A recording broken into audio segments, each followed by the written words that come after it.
This is Upfront, where we have quick conversations about how to build a stronger organization by connecting with your frontline team who are critical to your success, but are often hard to reach and engage.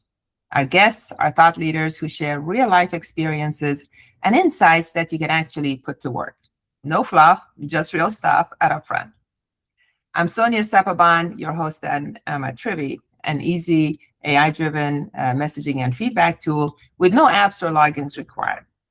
Your frontline will love Trivi, and your leaders will thrive with real-time insights and next steps. You can find information on how to connect with us in the show notes. Now, let's get on with our show. Today, I'm thrilled to be joined by Tony Ferrucci, Vice President of Operations at INTERSTATE. Welcome to Upfront, Tony. So great to have you here. Oh, thank you for having me, Sonia. It's a pleasure. Absolutely. Well, we always like to start with you just sharing a little bit about yourself and INTERSTATE so our audience get to know you better. Absolutely. Again, thanks for having me on the show.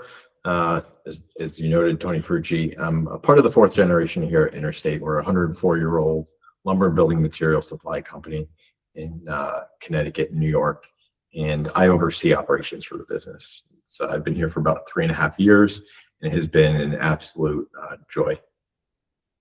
That's awesome. That's awesome. Thanks for that intro.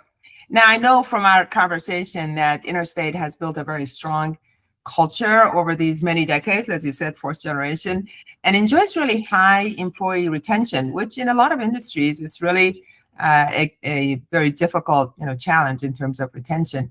What has INTERSTATE done particularly well to create that kind of loyalty and longevity really in a frontline heavy business? Yeah, great question. And I think the key and a lot of the values come from culture starting at the top, right? It's something that being a 104-year-old company, it's once it was established, it's continued, and it starts at the top of the business and it permeates downward. It's the values that I would say the behaviors that we exhibit every single day. They're not just posters that we put up on a wall. Granted, we do have them up on a wall in all of our locations, but it's really the core values and behaviors that we breathe and live daily. Whether you're a driver, a salesperson, or a yard member, I think it's the fact that we truly live these values daily, and we exhibit them through every action, everything we do. Yeah, I think it's Peter Drucker who said it, right? Culture eats strategy for breakfast. It's a management adage that people often talk about. And it's hard, right? It's hard to build that culture and to sustain it over such a period of time. We talked about what really struck me when we had a conversation was the point you made about having 4 generations at INTERSTATE, and that it means there's very different expectations, communication styles, and even sometimes some tension points right across the workforce. The pace of change has also just accelerated generally, right, which further complicates things. I mean, it used to be from one generation to the next, there wasn't such a huge jump, but now there's more. So what are some of the biggest shifts or gaps that you're seeing just compared to just a few years ago? Yeah, I mean, I think this is everyone's reality today. It's not just unique to us at INTERSTATE. This is through the entire workforce. As we discussed, you've got 4 generations in a workforce right now. The majority are Gen X and millennials that cover, not quite 70% of the workforce, with the Gen Z that's quickly arriving. They have significant differences from what the expectation is for everybody. Everyone expects a different thing. They expect different ways to communicate. They expect different channels to communicate. It's not just email and in person anymore. Now it's Slack. I mean, we're dealing with generations that predominantly have grown up with a mobile device in their hand since birth. So it really is. It can be very, very challenging in how we operate. The expectations around feedback is also completely flipped and done a 180, where most organizations just did annual reviews. Now people want on the spot feedback, or they want it's not just one cultural survey that's done annually, it's pulse surveys that are done periodically throughout the year, just to kind of really get a feel of what's going on, how things are actually going, if it's going well, if it's not going well, it's evolving. It's a massive challenge for the organization. And I think the key for us and what's bode well for us is to, try and, it's an old saying, right? Put yourself, walk a mile in another man's shoes. I think it's a very real statement. If you can take a step back and put yourself in someone else's shoes and understand things from their perspective, that really goes a long way. So what we've done is we've really tried to put ourselves in a position where, we can meet the individual where they are. So whether you're new into the workforce or you've been here for 40 years, we're communicating with you in the fashion and through the channel with the messaging that you're looking for. Absolutely it's a lot more work, and it's a little bit more complicated because you have to put out messaging and communication through so many channels. But I think it's only the right thing to do, especially with a workforce that, we have, as you mentioned earlier, a very tenured workforce. People have been with us in our company for a very long time. It's something we have a lot of pride in. It's really nice to see generations and families grow through our business. So it's really cool. Yeah, it's fantastic. I was in manufacturing a long time, and I was fortunate to be at a company where that was also true. So I knew, basically who was now a grandfather and their son and then their grandson all working at the company. And it was really a joy to see that and see that relationship. Again, it's pretty difficult to build that, but once you do, it can be very, very powerful. And to your point about changing expectations, I always think about our personal lives, right? In personal lives, we're so connected. My mother and my great aunt and all these people are texting, they're using emojis, we're always in contact, where maybe I used to talk to them, if I talk to them once or twice a year, right? Like to my great aunt or somebody who lives, in another state. But now we are in touch, at least weekly, sometimes several times a week, just every little thing, we're aware of everything. So when people come to work, we can't just expect them, especially on the front line where they're not sitting at desks, to expect them to just hear things, second or third hand, and hear things, a week after something has happened. They want to know what's going on more than anything.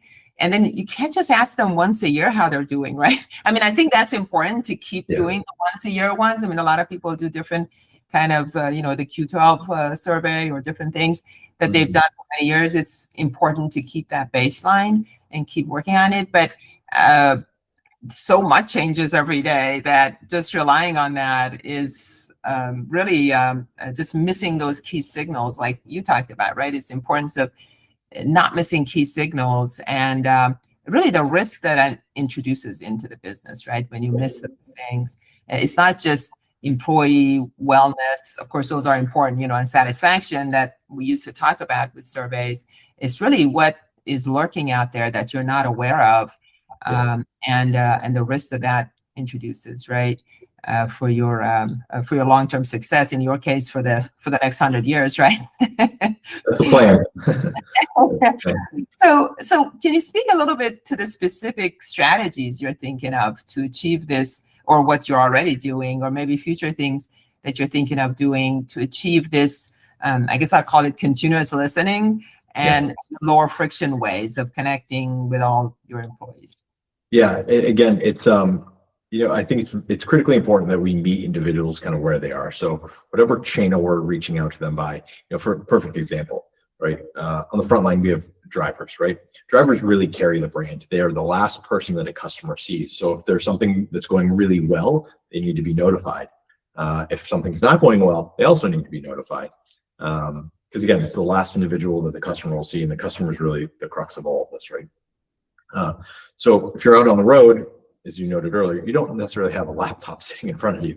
So fortunately, a lot of these individuals, they all have tablets, they have phones, they can do some of these pulse surveys. We can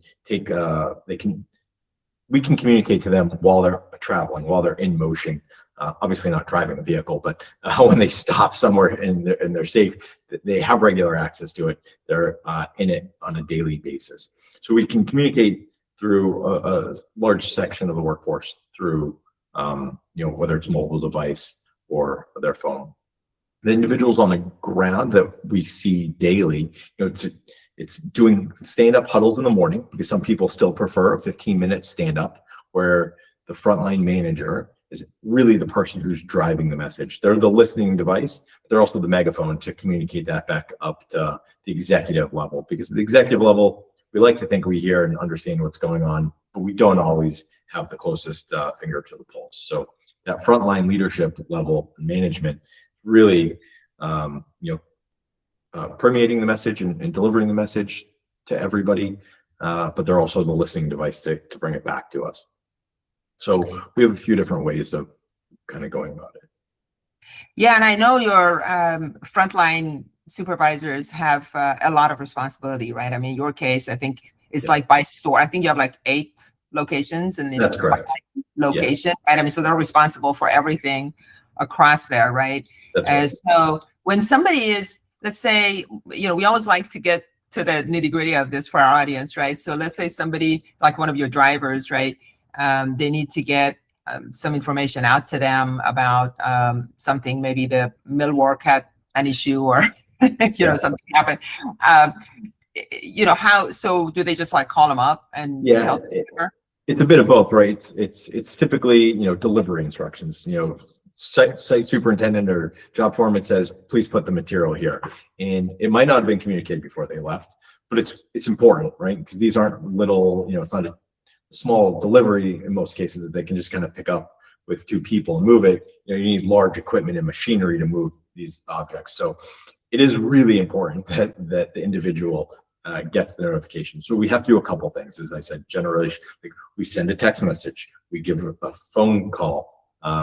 Between those 2, it's usually enough. In some instances, through some of our delivery and dispatching tools, we can automatically push the notification directly to the driver as well, or the helper that's along with the driver in some instances. So like everything, we have to kind of go through more than one just path, communication path to get the information to somebody.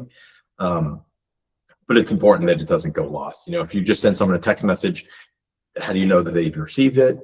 If you give them a phone call, they might be in a poor cell service zone. Maybe they don't get it. So usually between the push notification, the phone call, as well as the text, there's a high likelihood that we actually got through to the individual. Or return call helps.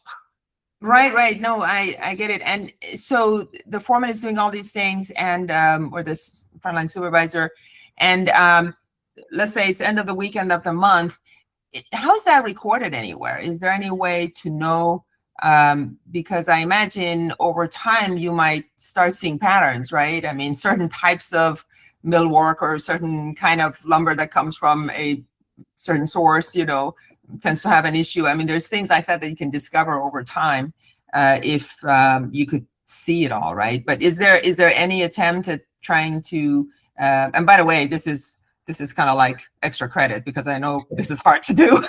I'm not saying that you should or that any people do this actually, but it just makes me wonder, to what extent can you start seeing themes or basically business intelligence come out of these conversations? Yeah, you're 100% right. It's incredibly difficult to do. I would say it's early stages for us. We don't necessarily have a process or a platform in place right now. The only thing we do have is all of the communication goes into 1 or 2 places, and it's usually both of the places at the same time. Is kind of how we've laid it out. So if we do see a theme, let's say it's bad material, or we have an issue with a certain delivery site, there's just low accessibility in, it gets communicated directly to our dispatching supervisor as well as our purchasing agent and purchasing team. So those 2 individuals will see it. So the people who are supplying the material and the people who are delivering it have the same visibility and transparency into where the problem or the issue or friction really comes from. So it's helpful, but it's far from perfect. Taking a step back, other than the fact that they have it, there's, I think there's probably an opportunity with some AI tools, whether it's Anthropic or ChatGPT, to start, taking some of these spreadsheets and pumping them into the system and seeing what kind of analysis comes out. I'm sure that there are some patterns and that there's some areas of opportunity for us to improve upon these flags that kind of pop up. Yeah, I can imagine. Yeah. I can imagine with everything they have to do day to day, kind of tactically on these jobs, how they're going to feel if you give them this extra task, right? now go figure out the themes across. But I think it's important, right? I mean, that's where, frankly, you're exactly right. We hear it all day long with these new ways of getting insights and using some of these tools. It's just really using them as a way to leverage all this important intelligence that's out there every day. It's happening, right? Yeah. Whether it's directly from the employees and challenges or things that they might be encountering, or your customers, giving feedback on what they are seeing. So given all of that, I'll just ask you one last question. If there was just one thing you could change or recommend one thing to others to help your business be more successful, grow more smoothly, and for your frontline workers, of course, to do better and feel better about their work and themselves, what would that be? Is there like one nugget you would recommend? Yeah, I think one of the things that I put a lot of emphasis on is being present and being up at the front line. I believe in leading from the front, not from the back. So yes, we have frontline leaders who speak to our workforce. They're there day in and day out. They have their relationships. They spend a lot of time with individuals. We work a good 50+ hours a week is a regular week for us. So, we have relationships and we have loyalty and things of that nature with each other. We are very much a tight-knit family. And again, because the people who've been with us have been here for so long. I think it's important. What I really pride myself and spend a lot of time doing is making sure to have that skip level. We're a relatively flat organization, but I am out at every branch at least once a week. I am shaking hands with every single frontline worker, whether you just started yesterday or you've been with us for 26 or 30+ years. I go and I talk to people all the time. There's a lot of value in the data, and there's a lot of patterns you can see and recognize, but there's still something to be said about an old-fashioned handshake and just asking someone like, what are we doing today, or what is out there today that's making your job harder? What can I do to make your job easier? What kind of problems are you coming up with or facing? So just being present and not kind of sitting up in an office removed from the organization. I think it's important to really get a real pulse. Absolutely. Just no substitute for that, right? There's absolutely no substitute for that. And, I remember, I'll tell a quick story when I was in a very schedule-driven, challenging environment at one point, and I was the manufacturing engineer. And I remember, the front line was like over the holidays, people had to be called in to work on some issue, quality issue. And so I, of course, rushed back, from my family to be there with them because I was needed there.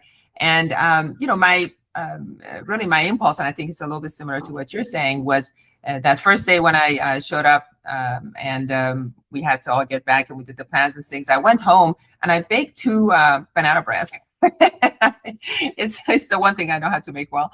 And I brought it in, and that just changed the mood. It was just like made all the difference. To this day, there's some of my colleagues from those days that will talk about the banana bread and ask me if I still put raisins in it or not. Yeah. It goes such a long way. That simple, it's very welcoming. It's, very, recognizing those moments does change everything, right? Like when someone has a baby, we send them, a little care package for their family. We give them a little baby onesie from the company. I mean, just little things like that. If it's someone's birthday, we recognize it. So I think the little recognition goes a very long way.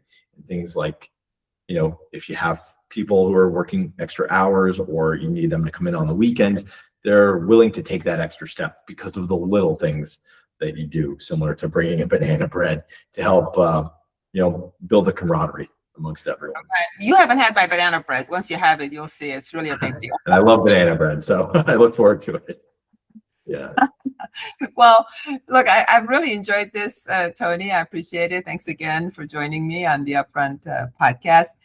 For our audience, if this episode has been helpful, please continue to listen to other episodes on Spotify and share it with others.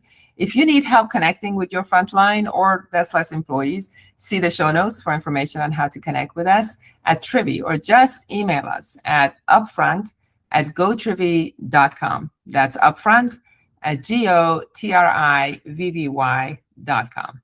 Bye for now. Till the next episode.